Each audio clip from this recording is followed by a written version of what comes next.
Hello दोस्तों, आप सभी का स्वागत है आपकी अपनी YouTube channel always healthy vibes only में। तो दोस्तों, गर्मी हो या सर्दी, चाय एक ऐसी चीज़ है जो कि हम में से ज़्यादातर लोगों को चाहिए ही होती है ना। लेकिन सच बताऊं, गर्मी के दिनों में जब टेम्परेचर 45 डिग्री को भी पार कर जाता है तो कभी कभी लगता है और गिल्ट फील होता है कि यार गर्मी इतनी हो रही है और हम चाय पी रहे हैं। ऐसे में चाय पीते पीते अगर पेट निकलने लगता है, मोटापा बढ़ने लगता है और ऊपर से लोग बोलते हैं कि चाय मत पियो या कम कर दो, तो बुरा लगता है। बट क्या हम अपनी चाय को, सिर्फ प्यार को, सिर्फ इसलिए तोड़ दें क्योंकि हम अपने वजन को कम करना चाहते हैं, या फिर मौसम गर्म है? बिल्कुल नहीं। आज मैं आपको बताऊंगी दोस्तों 3 ऐसी चीज़ों को जो गर्मियों के मौसम में आप अपनी चाय में डाल सकते हैं। यह आपकी चाय को एक फैट बर्निंग ड्रिंक बना देंगे, वो भी बिना गर्मी किए और बिना आपकी चाय के टेस्ट को कॉम्प्रोमाइज़ किए। दोस्तों, आप जानते हैं कि लोग वेट कम करने के लिए अक्सर चाय के अंदर अदरक, अजवाइन, दालचीनी और इवन काली मिर्च तक भी डालने की सलाह देते हैं, और यह कहीं ना कहीं काम भी करते हैं।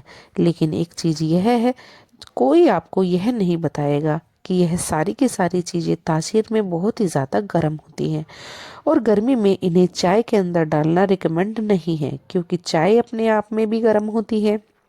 बट जो ये 3 चीज़ आज मैं आपको बताऊंगी, ये तासीर में ठंडी है, और इसलिए गर्मियों में अगर आपको इनका अपनी चाय में मिलाकर पियेंगे तो आपको ना गर्मी होगी और ना ही चाय ज़्यादा आपको नुकसान देगी, और आपको वेट लॉस में भी हेल्प मिलेगी। और सबसे बड़ी बात यह है कि ये सभी चीज़ें आपको अपने किचन में ऑलरेडी मिल जाएंगी, आपके किचन में अभी भी रखी हुई होंगी। तो अगर आप चाहते हैं कि आपकी चाय पीकर आपका पेट हल्का रहे, वजन भी आपका धीरे धीरे कम हो और बॉडी में गर्मी भी ना बढ़े, तो वीडियो को पूरा और ध्यान से ज़रूर देखिएगा, क्योंकि लास्ट में मैं आपको एक बोनस रेसिपी बताऊंगी जिसे देखकर आपको अच्छा लगेगा। दोस्तों, इन चीज़ों के बारे में बताने से पहले एक इम्पोर्टेंट आपको बताना चाहती हूँ बात, जो कि बहुत ही ज़्यादा ज़रूरी है, और वो यह है कि अगर आप चाय पीकर वजन कम करने की सोच रहे हैं तो आपको बिना दूध की चाय बनाकर पीनी है। साथ ही इसको एक दिन में आपको 2 या 3 कप से ज़्यादा चाय नहीं पीनी है। नो डाउट, जिस तरह से मैं आपको बताऊंगी उस तरह से चाय आपको नुकसान नहीं करेगी बल्कि फ़ायदा ही करेगी। लेकिन फिर भी ज़रूरत से ज़्यादा कोई भी चीज़ पीना आपकी सेहत के लिए अच्छा नहीं होता है। इसलिए दिन में 2 कप या मैक्सिमम देखें तो 3 कप से ज़्यादा आपको 24 घंटे के अंदर चाय नहीं पीनी चाहिए। चलिए शुरू करते हैं पहली इंग्रेडिएंट की। पहली चीज़ जो है वो है मिंट यानी पुदीना। दोस्तों, गर्मी के दिनों में अगर कोई चीज़ है जो बॉडी को नेचुरल ठंडक दे और डाइजेशन को भी बेटर करे और वेट लॉस में भी आपकी मदद करे, तो वो है पुदीना। मैं दोस्तों कई सारे पेशेंट को सजेस्ट करती हूँ कि जब आपको ब्लोटिंग हो या भूख आपकी कंट्रोल ना हो, बहुत ज़्यादा खाने का मन करे, कुछ जिस्म आपका भारी भारी सा लगने लगे, तो पुदीने वाली ब्लैक टी आप जरूर पिए। साइंटिफिक रिसर्च कहती है कि पुदीने की खुशबू आपकी भूख को कम करने में मदद करती है, और आयुर्वेद कहता है कि पुदीना बॉडी के अंदर बढ़े हुए पित्त दोष को बैलेंस करता है। सिंपल शब्दों में अगर समझे तो पुदीने वाली चाय आपको गर्मी में कूल रखती है, आपकी क्रेविंग्स को यानी बार बार कुछ खाने की आदत को कम करती है, और आपके डाइजेशन को भी बेटर बनाने में, आपके वेट लॉस में सपोर्ट करती है। इसे बनाने के लिए आप एक कप को लेकर 1 कप में पानी उबालिए और उसमें 1 चम्मच चाय की पत्ती को कुछ देर के लिए उबालने के लिए रख दीजिए। उसके बाद गैस बंद करके आप इसमें 6 से 8 ताज़ा पुदीने के पत्ते हल्के से क्रश करके डाल दीजिए, और फिर इसको ढक कर कुछ देर के लिए छोड़ दीजिए। बस 5 मिनट में इसे आप छान लीजिए और पी लीजिए। आपकी चाय तैयार है। अगर आप चाहें तो इस चाय में आप हल्का सा नींबू का रस या फिर आधा चम्मच खालिश शहद भी मिला सकते हैं। इसका आपका जो टेस्ट होगा चाय का और ज़्यादा इम्प्रूव हो जाएगा। बट ये ऑप्शनल है, आप चाहे तो मिलाएं, चाहे तो ना मिलाएं। एक और टिप यह है कि आप इसे ठंडा करके इसमें बर्फ़ डालकर आइस टी की तरह भी एंजॉय कर सकते हैं। गर्मी के दिनों में यह चाय आपको तरोताज़ा रखेगी, आपके डाइजेशन को भी बूस्ट करेगी और वेट को भी कंट्रोल में रखेगी और आपकी हेल्प भी करेगी। जी हाँ दोस्तों, दूसरा पॉइंट है सौंफ यानी फेनल सीड्स। सौंफ वेट लॉस में बहुत ज़्यादा मदद करती है। मैं कई लोगों से मिलती हूँ जिसे कंप्लेंट होती है कि डॉक्टर, अभी मेरा गर्मी में पेट फूल जाता है और खाना खाना के बाद डाइजेस्ट नहीं होता है। उन सभी लोगों को मैं एक सिंपल सा फॉर्मूला बताती हूँ कि आप ब्लैक टी के अंदर यानी अपनी काली चाय के अंदर सौंफ डालकर पीजिए। आयुर्वेद कहता है कि सौंफ में दीपन पाचन गुण होते हैं, यानी यह आपके डाइजेशन को स्ट्रॉन्ग बनाता है और गैस को रिलैक्स करता है, डिटॉक्स करता है।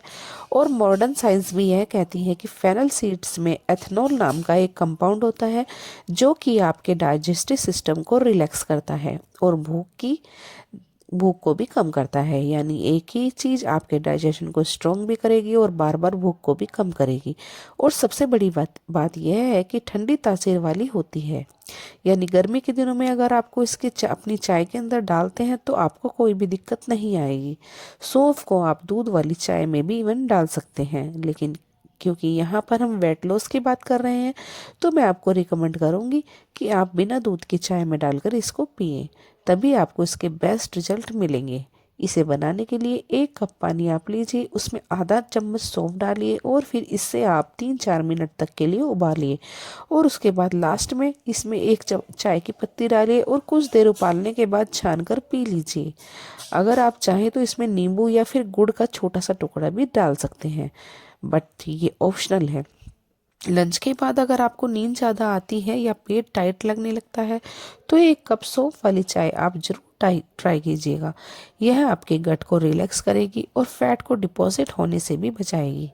अब बात करते हैं तीसरे इंग्रेडिएंट की, जो कि है कि हरी इलायची। जी हाँ, छोटी इलायची चाय में अक्सर स्वाद और खुशबू के लिए हम लोग डालते ही हैं, लेकिन यह सिर्फ फ्लेवर को कम नहीं करती, यह आपके मेटाबॉलिज्म को भी चुपके से सपोर्ट करती है। बट हाँ, उसके लिए आपको ब्लैक टी में इसको डालना होगा। अक्सर हम लोग इसको दूध वाली चाय में डालते हैं तो वहाँ उतना फ़ायदा आपको नहीं मिलेगा, बट ब्लैक टी में अगर डालेंगे तो आपको सही मायनों में इसका असली असर और ताकत देखने को मिलेगी। इलायची डाइजेशन को रिफ्रेश करती है और आयुर्वेद कहता है कि यह त्रिदोषिक होती है, यानी सभी प्रकृति के लोगों को इसको यूज़ कर सकते हैं। इलायची में एक क्वालिटी होती है जिसको हम मधोहर कहते हैं, यानी फैट टिश्यू को बैलेंस करके रखना। और साइंस भी कहती है कि इसमें ऐसे एंटीऑक्सीडेंट होते हैं जो कि बॉडी के अंदर वाटर रिटेंशन को कम करते हैं और स्वीट क्रेविंग्स को कंट्रोल में रखते हैं। तो अगर आप उन लोगों में से हैं जिनको बार बार कुछ खाने का मीठा खाने का मन करता है, तो ऐसे लोगों में जिनका डाइजेशन कमज़ोर है, तो ऐसे में इलायची वाली चाय आपके लिए बेस्ट ऑप्शन है। इलायची बनाने के लिए आप 1 कप पानी लीजिए। इलायची वाली चाय बनाने के लिए आप 1 कप में पानी लीजिए, इसमें 2 हरी इलायची हल्के से क्रश करके डालिए और इसे 5 मिनट तक के लिए पानी में उबाल लीजिए। इसके बाद आप इसमें डालिए 1 टीस्पून चाय की पत्ती और इसे 1 से 2 मिनट तक पकने दीजिए और फिर इसको छान लीजिए। दोस्तों, अगर आप सुबह में इलायची वाली चाय पीते हैं तो दिन भर आपकी शुगर क्रेविंग्स ऑटोमेटिकली कम हो जाएगी और आपकी बॉडी में हल्कापन फील होगा। अगर आप सोच रहे हैं कि डॉक्टर साहब तीनों इंग्रेडिएंट्स इतने अच्छे हैं लेकिन मैं इनमें से कौन सी चाय बनाऊं, तो देखिए, इन तीनों का भी एक कॉम्बो होता है, एक मिक्सचर होता है जिसे आप गर्मी के लिए perfect fat burning ice tea के रूप में इस्तेमाल कर सकते हैं। इसके लिए आप लीजिए 5-6 पुदीने के पत्ते, आधा चम्मच सौंफ और 2 छोटी हल्की इलायची कुटी हुई। अब इनको आप 1 कप गाढ़े पानी में पकाइए 3-4 मिनट तक के लिए और फिर उबालने के लिए रख दीजिए और फिर आप इसमें 1 टीस्पून चाय की पत्ती, इसे अगेन फिर 2 से 3 मिनट तक आप पकाइए और फिर इसको उबाल कर छान लीजिए। जब ये ठंडी हो जाए तो इसमें आप थोड़ा सा लेमन भी डाल सकते हैं और अगर आप चाहें तो इसमें हनी भी मिला सकते हैं। अब इसे आप अपने फ्रिज में ठंडा करने के लिए रख दीजिए और फिर इसमें आइस क्यूब डालिए और फिर इसको ठंडा ठंडा एंजॉय कीजिए। एकदम रिफ्रेशिंग और मेटाबॉलिज्म बूस्ट समर डिटॉक्स चाय आपकी तैयार है। इसे एंजॉय कीजिए, फ्रेश रहिए और बॉडी के एक्स्ट्रा फैट को भी आप आसानी से बर्न कीजिए। यह एक बहुत ही टेस्टी सी चाय है दोस्तों, जो आपको ये वीडियो पसंद आई होगी। आप पूरी गर्मियों में इसको आराम से इस्तेमाल कर सकते हैं और ये आपकी फैट लॉस करने में भी आपकी ज़्यादा हेल्प करेगी। दोस्तों देखिए, हर इंग्रेडिएंट्स पावरफुल तो होता है लेकिन ये हर बॉडी की अलग अलग तासीर होती है। अगर आपको एसिडिटी है वो या फिर कोई हेल्थ इशू हो तो आपको शुरुआत में एक एक इंग्रेडिएंट को ट्राई करके देखना चाहिए। आपकी बॉडी अगर ऐसा रिएक्ट करती है, अगर आपको सब कुछ ठीक रहता है तो आप इसे रेगुलरली यूज़ कर सकते हैं, या फिर इसका कॉम्बो फॉर्म में अगर आप इस्तेमाल करना चाहते हैं, या दूसरा अगर आप डायबिटिक हैं तो हनी को या गुड़ को इस्तेमाल ना करें, और देखें कि हनी कभी बॉइलिंग चाय में, उबलती हुई चाय में आपको नहीं डालना है। हमेशा हल्का ठंडा करके ही गर्म चाय में आप इसको मिला सकते हैं। और हाँ, इस चाय का असली बेनिफिट जो है इसमें चीनी और दूध को ना डालने से ही आपको मिलेगा। तो इसलिए अगर आप इस तरह की चाय बना रहे हैं, उसमें दूध या चीनी मिला देते हैं तो आपकी सारी की सारी मेहनत बेकार हो जाएगी। इसलिए यह गलती कभी ना करें। बस आपको इसको बिना दूध के ही बनानी है। तो दोस्तों, आपको अगर वीडियो पसंद आई हो तो लाइक करना, चैनल पे अगर नए हो तो सब्सक्राइब करना।